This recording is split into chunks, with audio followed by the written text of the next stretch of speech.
Good morning. My name is Dickinson. I'm a senior broadcast journalism major here at Biola. And today I will be addressing an issue that is very near and dear to my heart, the vital importance of young broadcasters, especially those looking to go into the sports commentary sector, learning radio broadcasting skills. We're going to begin with the story of the impact that sports on the radio had on a 7-year-old boy. Allow me to take you back to a time seemingly before time itself, a time before the majority of children had television in their rooms, before smartphones existed, and before everyone had easy access to a portable laptop or even the internet. This boy was watching his beloved Anaheim Angels play the San Francisco Giants in the 2002 World Series, and they were winning. The score was 4-1, and this young man was sure he was preparing to watch his Angels finish off their first ever World Series victory. Then, the unthinkable occurred. This boy was sent to bed. You see, it was a school night, and this young man had a very strict 8 o'clock bedtime on such nights. He pleaded, he begged, to no avail. After a while, he obeyed and stomped off to his room, rally monkey stuffed animal held tightly to his chest. He slumped into his bed. His parents turned off the light and shut the door, and he lay there, wondering. Then, a ray of hope glimmered from across the room. The CD player on his dresser had a radio built in. He ran across, grabbed it, plugged it into the outlet by his bed, got under his covers, and started tuning and tuning and tuning. He knew the frequency of the AM radio station for sports in his hometown, so he was tuning, trying to find it for what seemed like an eternity, until, eureka. He turned down the volume to all but a whisper, and what he heard was this.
It was at that exact moment that this boy knew there was magic in what he just heard.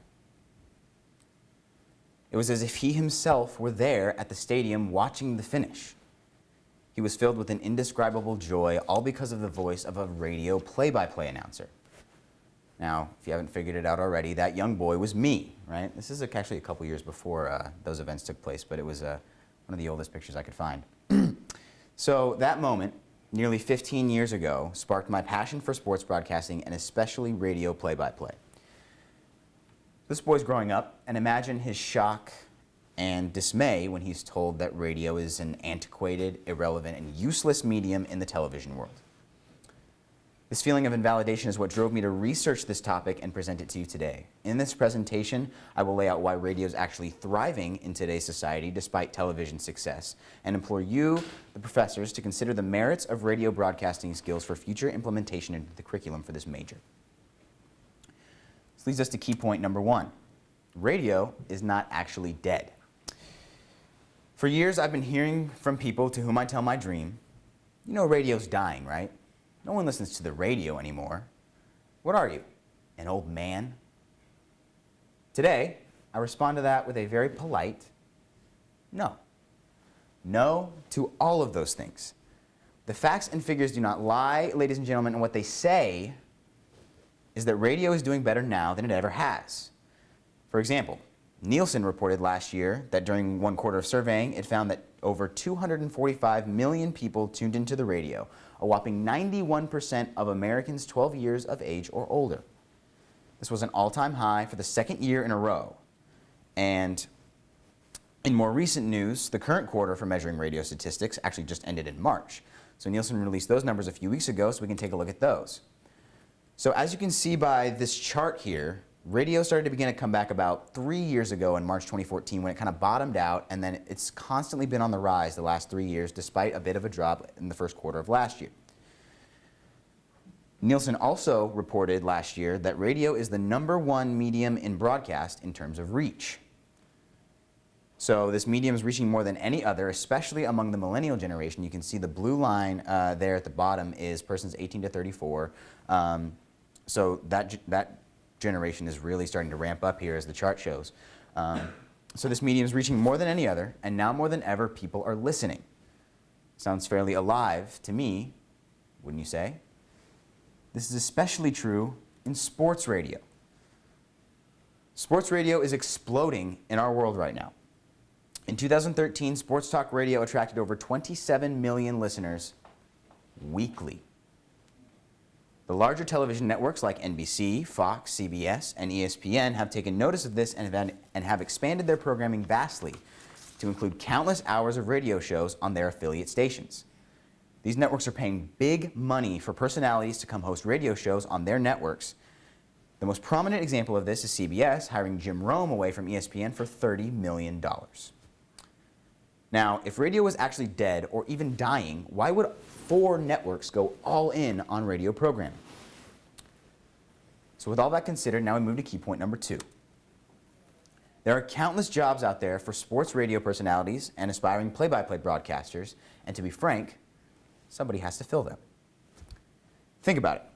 Every major sports team for the so-called Big Four sports, that's football, basketball, baseball, and hockey, has a radio broadcast that reaches their team's specific region. There are 32 NFL football teams, 30 Major League Baseball teams, 30 NHL hockey teams, and 30 NBA basketball teams. That just includes the major leagues. Every baseball team, for example, has somewhere around 3 minor league teams under them, so there's another 90 opportunities for play-by-play broadcasters to break into the industry there. ECHL and AHL minor league hockey have 27 and 30 teams respectively, so there's 57 more opportunities. As if that was not enough, sports talk radio has an incredible amount of opportunities, and those are only rising. Fox, for example, reports that there are currently over 711 stations around the United States running solely sports talk radio. Considering the average runtime of a radio sports talk show is about 3 hours, and that these stations usually run 24 hours, that's 8 shows per day on each of these 711 stations that need to be hosted by someone. So as these numbers show, play-by-play jobs considering and sports talk radio jobs considering, there are quite actually thousands and thousands and thousands of jobs that need to be taken. I believe that my generation can be the one to take them, provided one thing. We need to be taught radio skills. Using my future career as an example, and as you well know, Stu, the skill set required for television play-by-play and radio play-by-play is much different. To illustrate this, I'll show an example of a television play-by-play call and a radio call of the exact same play, and then ask you for the differences that you found. So here we go. This is the television call of one of my favorite sports moments. Just happened last year, the Chicago Cubs winning the World Series after about 108 years of not winning the World Series. So this is Joe Buck on the call on Fox.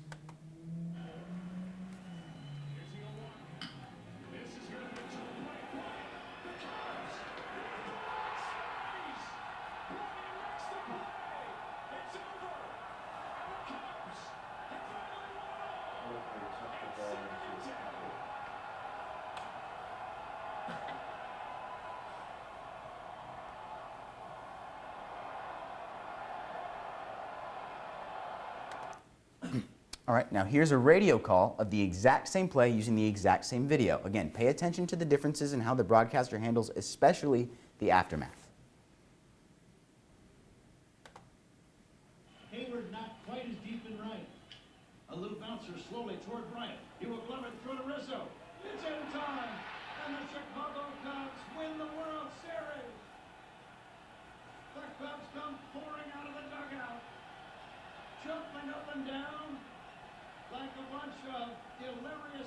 10-year-olds. The Cubs have done it.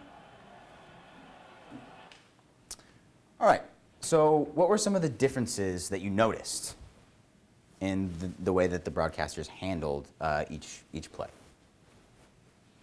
Well, on TV, you let the visual tell the story. In radio, you don't have the visual, so you got to tell us what's happening out there. Exactly. The radio broadcaster was much more detailed for obvious reasons, right? The audience listening to the television broadcaster can see everything that's happening, so less detail is required. In radio play-by-play, you have to paint the picture, like Pat Hughes did here, or else the audience is going to feel as though they're missing out on something, because they are. Another selling point for the importance of teaching radio skills is that it may end up being lucrative in the future.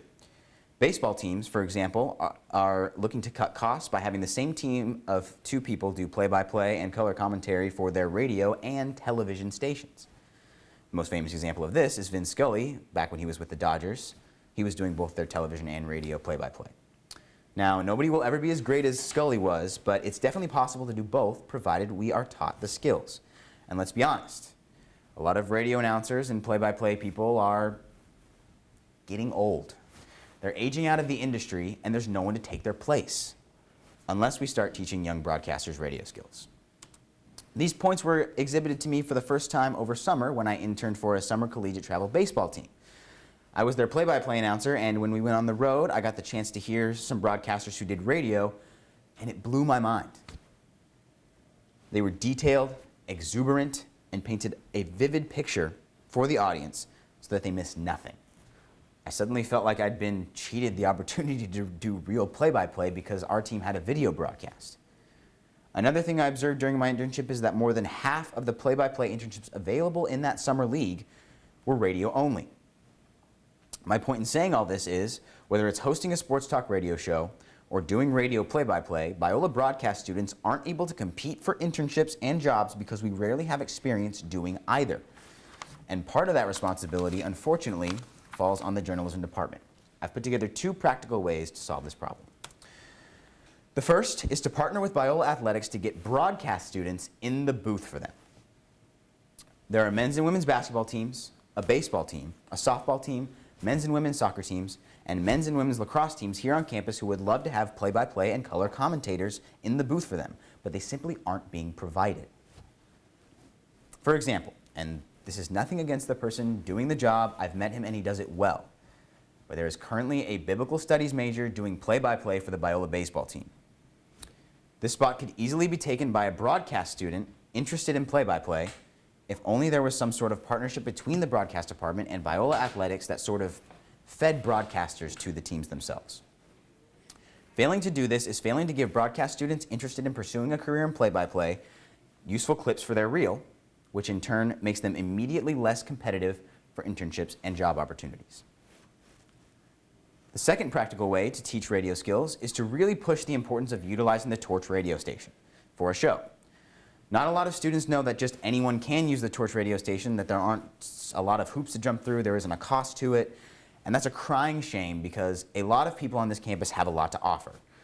My roommate, Drew, and I have been doing a radio show this semester, and it's been a wonderful learning experience in producing, researching, and brainstorming ideas for an hour-long radio show. If more students knew, they would take advantage of the opportunity, and there again we have a window for students to develop good material of them hosting a show and giving their opinion for their reels. I'd like to sum up this presentation by saying this.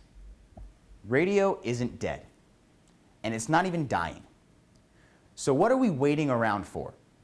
We need to teach young broadcasters radio skills so that they can lead the charge, and for an honest lack of a better phrase, they can make radio great again. Thank you for your attention. This concludes my presentation. I'll now open the floor for questions and do my best to answer.